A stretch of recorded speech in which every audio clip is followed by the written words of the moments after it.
L'armée de l'air ivoirienne se renforce. On va vous parler de l'armée de l'air de Côte d'Ivoire. Ça veut dire, l'armée là, il y a plusieurs sections. Il y a l'armée des terres, il y a l'armée de la mer, il y a aussi l'armée de l'air. Aujourd'hui là, on va vous parler de l'armée de l'air. Dans l'armée de l'air, c'est ceux qui, on ne dit pas conduire avion, on dit piloter. Mais comme on est entre nous, on va se parler simplement. Tout ce qui est avion militaire là, c'est de ça qu'on va parler. Dans le cadre du programme de la montée en puissance de l'armée ivoirienne, par la formation des pilotes, mécaniciens, opérateurs de radar, ainsi que le renforcement des capacités logistiques, la France se retrouve obligée de préserver par des actions concrètes ses liens et ses avantages stratégiques envers la Côte d'Ivoire. Dans ce qu'on est en train de vous expliquer, ce n'est pas difficile à comprendre. Vous savez, quand tu signes un contrat, tu dois être obligé de terminer. Quand tu dis quelque chose, si tu es une personne digne, tu respectes ta parole et tu vas jusqu'au bout. Et il se trouve que la France n'est pas le meilleur élève dans ce sens. Surtout quand c'est un rapport à l'international. On l'a vu dans le cas avec l'Iran. Tantôt, c'est le président français qui disait il faut qu'on lève une armée pour aller bombarder l'Iran.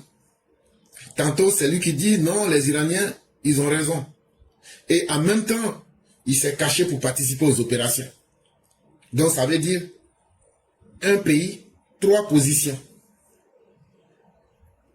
Tout dernièrement, il y a un ministre français qui est sorti pour nous dire que les bombardements qui ont eu lieu en Iran, là, que l'armée française a donné des avions et des hommes pour aller là-bas, pour aller bombarder. Mais ils n'ont pas dit ça aux Français. Au début, dès que ça a commencé, c'est le président français qui disait qu'il faut qu'on lève une armée européenne pour aller se battre. Après, entre-temps, il a fait volte-face en changeant de langage. Bon, ça c'est entre eux les grands de ce monde. Et c'est ce que tout le monde a vu. Mais ce que tout le monde n'a pas vu là, c'est 1000 fois plus grave que ce que on vous montre dans les médias. Mais ça c'est entre eux les grands là-bas. Maintenant, quel sera le rapport de la France avec les États qu'on considère comme des États sous-développés? Ce qu'il faut comprendre dans le message qu'on est en train de dire là, la France n'est pas un pays sérieux en matière de relations internationales. Ça, il ne faudrait plus qu'on se blague là-dessus. Souvenez-vous de 2020.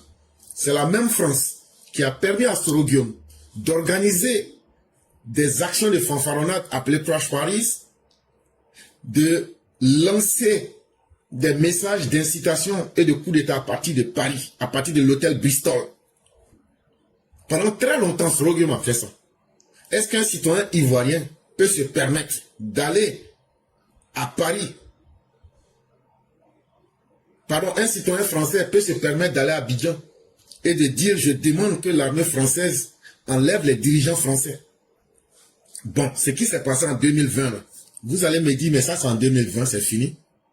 Bon, la même chose est en train de se passer en 2025. La même chose est en train de se passer en 2025. Tidjam Thiam est en France. La France l'utilise comme un moyen de pression pour faire ce que Soroguium faisait en 2020. La France permet à Tidjam Thiam en 2025 d'utiliser son territoire pour dire qu'il faut qu'il y ait une transition en Côte d'Ivoire.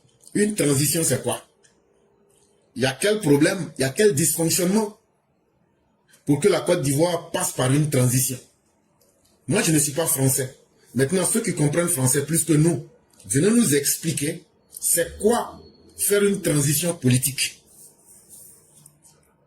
On va vouloir entrer dans la fantasmagorie. Non, c'est faux. Tidjam Thiam représente les intérêts d'une certaine France et de certains pouvoirs occultes. Et il n'y a rien à faire. C'est une vérité qui est établie que tout le monde peut voir, sauf ceux qui n'ont pas envie de voir. Et donc, c'est le lieu d'interpeller nos dirigeants pour dire que on peut certes collaborer avec la France, Mais il ne faudrait pas qu'on oublie ce que la France est. La France ne tire plaisir que quand elle domine les dirigeants des pays où elle retire ses intérêts. Si la France ne te domine pas, ne te maîtrise pas, quel que soit ce que tu vas faire, la France va te traiter en ennemi. Mais ils ne vont jamais te le dire en face. Et c'est ça aujourd'hui la situation dans laquelle le président Ouattara se retrouve. C'est le même remake. Ce qui change, ce sont les hommes, les acteurs. Mais les lieux ne changent pas. C'est à partir de la France qu'on lance des messages de subversion. Qu'on lance des messages subliminaux, des messages codés, des messages cachés, pour atteindre le même objectif qui est de faire un soulèvement. Là, comme ça, tout ce que la Côte d'Ivoire a réalisé, tout ce qui doit revenir comme bénéfice à chacun des Ivoiriens que vous êtes, quand ils vont réussir à désordonner, ils vont mettre quelques miettes dans la poche de ces politiciens incapables que la France va maîtriser. Et la France, vu qu'elle n'a plus d'interlocuteurs sérieux, va tout prendre. Moi, je ne vais pas cacher. On fait des formations militaires avec les Français. Mais il se trouve que quand tu regardes très bien, que tu analyses, on n'a pas besoin de te dire certaines choses, tu vois. Quand quelqu'un veut te trahir là, tu n'as même pas besoin que la trahison arrive. C'est que la personne était avant. Et puis c'est qu'elle est en train de devenir là. Quand tu vois ce fossé là, tu vois tout le film. Mais comme beaucoup de personnes aiment se mentir à elles-mêmes, on fait semblant d'attendre les événements. Et quand les événements arrivent, c'est là que tu dis, ah, moi je ne savais pas que tu pouvais me faire ça, alors que tout était là. La France là, les autorités ivoiriennes savent aujourd'hui la position de la France. Le président Ouattara est trop fort pour eux. Et comme ils n'arrivent pas à le maîtriser, ils vont se mettre en lien indirect ou direct avec les opposants pour atteindre les intérêts de la France. Souvenez-vous, la France n'a que des intérêts, la France n'a pas d'amis. Et c'est à cause de ça, l'armée ivoirienne a multiplié ses partenariats militaires. Vous avez vu hier, je vous ai parlé de l'Inde. Mais au défilé là, c'est l'armée de quel pays qui a défilé à l'indépendance de 2024? L'armée chinoise. Vous voyez que la Côte d'Ivoire a multiplié ses partenariats avec l'armée américaine. Ce n'est pas pour rien. C'est parce que les Français, là, le jour où tu ne t'attends pas, ils vont te trahir.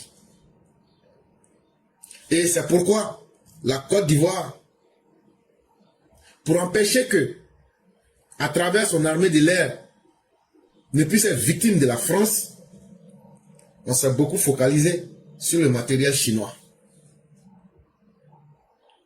Parce que si on ne fait pas ça, la France risque tôt ou tard un jour de nous trahir. Et moi je dis aux autorités ivoiriennes de ne pas avoir confiance en la France. La France n'aime les dirigeants que quand ils sont faibles et quand ils sont sans ambition. La France va toujours combattre les dirigeants qui ont une haute perspective. Et si nous devons véritablement transformer notre armée en une armée professionnelle, surtout notre armée de l'air, il ne faudrait pas qu'on se trompe, que puisqu'on est en partenariat avec la France aujourd'hui, que tout va bien. Cela ne prouve pas que tout n'ira pas mal demain. Parce que la France n'a pas d'amis, la France n'a que des intérêts. Ce que j'ai dit, ça peut être dur, ça peut être choquant, mais mieux dire la vérité pour qu'on dise que quelqu'un avait dit ça.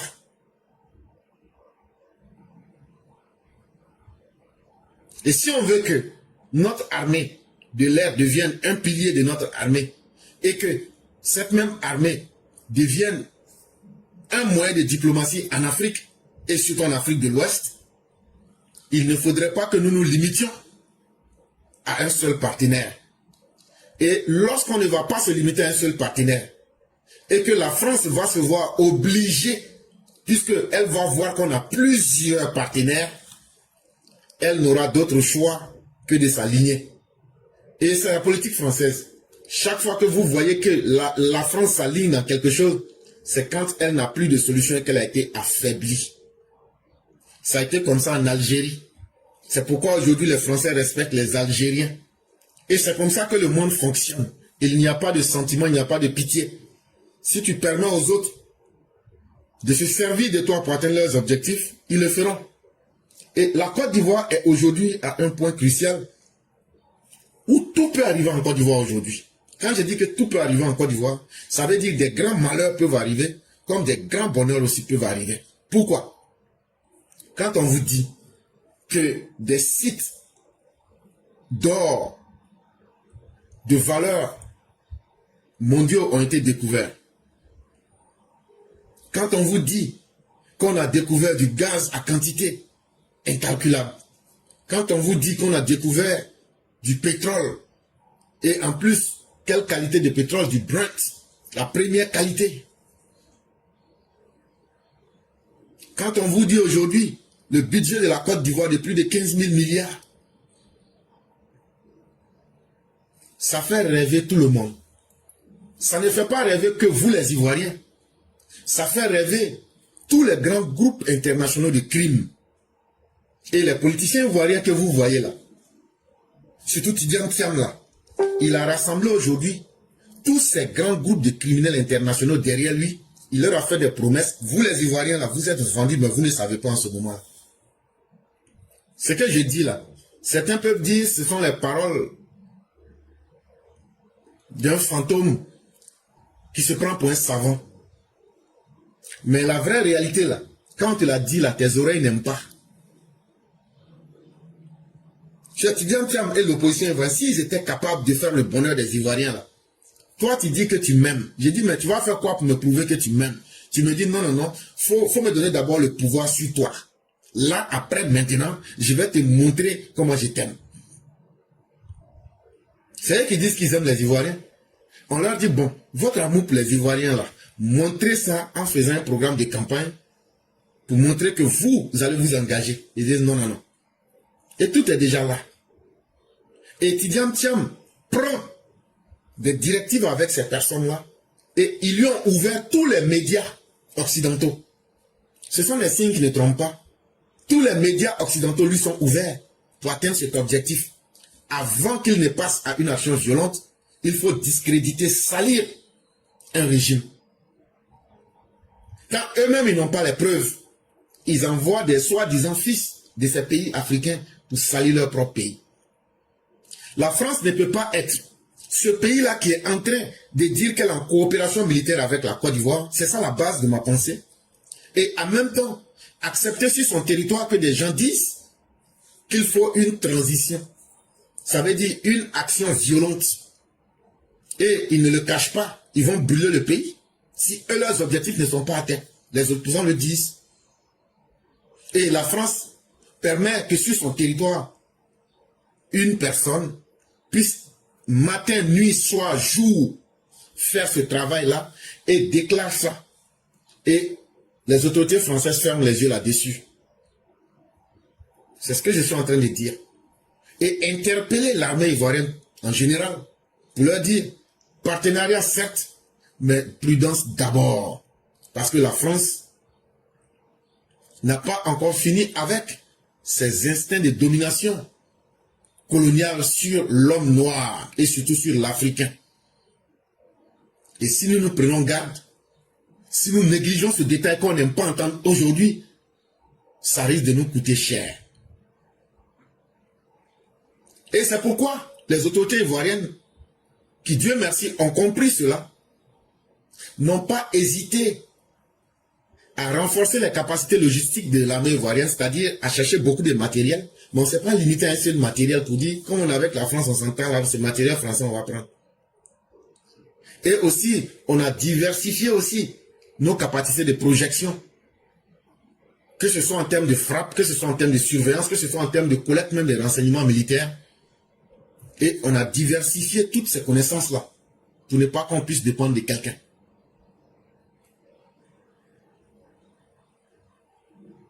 Sinon, depuis déjà 2023-2024, en tout cas en ce qui concerne l'armée ivoirienne, les autorités actuelles ont fait beaucoup d'efforts. Ça, il ne faut pas mentir. en formant les pilotes, en formant les mécaniciens, en formant ceux qui sont les opérateurs de radar. Ces formations-là ont été données.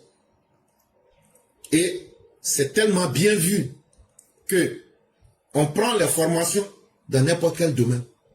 Que ce soit avec les Chinois, que ce soit avec les Turcs, que ce soit avec les Américains, que ce soit avec les Chinois, pour que notre armée ne soit pas une armée qui va dépendre d'une seule source.